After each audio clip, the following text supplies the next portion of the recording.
How to repair a supply stop on a Sloan flush valve.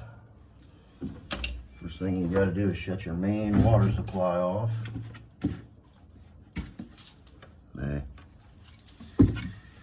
Shut your main water supply off.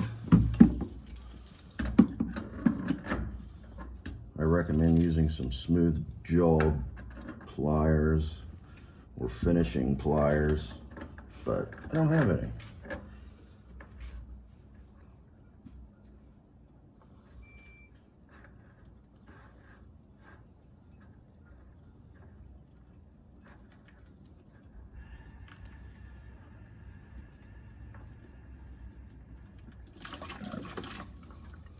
Remove the old one,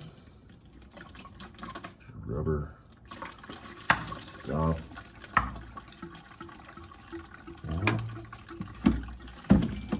Drain some.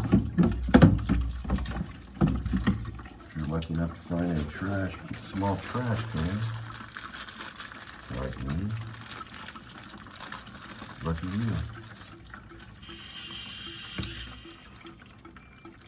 Insert the new supply stop.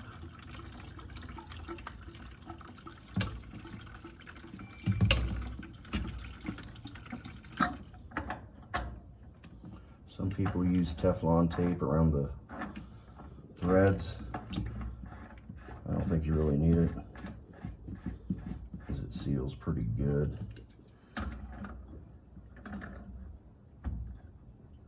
That's pretty much it. Turn your water supply back on. Turn your stop back on.